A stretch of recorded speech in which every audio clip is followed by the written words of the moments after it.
Hanggang ngayon, marami pa rin mga tao di tumitigil sa kanilang mga kalokohan na talagang gustong pasukin yung ating mga social media account. Isa nga po dito, ito pong ating Facebook Reels na kung saan nakikita po nila na tayo po ay kumikita.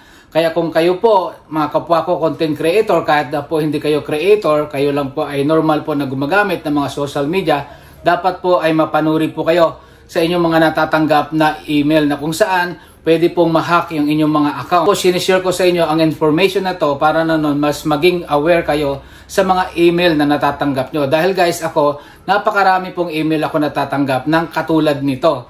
Kung papansinin nyo po, yung email po na yan ay talagang good to be true. Na talagang kapani-paniwala, kumbaga. Dahil po, meron po talaga sila na advice na kumbaga, kung ikaw yung tipo ng taong hindi mapanuri, talagang papatulan mo yan at ikiklik mo yung kanilang link na sinasabi.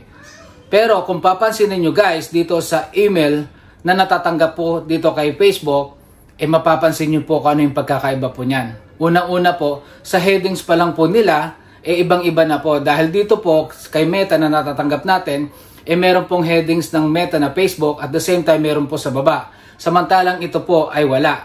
O di po ba? So, mag-iingat po kayo palagi pag kayo po ay nakaka-receive ng mga email na katulad nito. At marami pa po yan, hindi lang po yan ang i-share ko po sa inyo.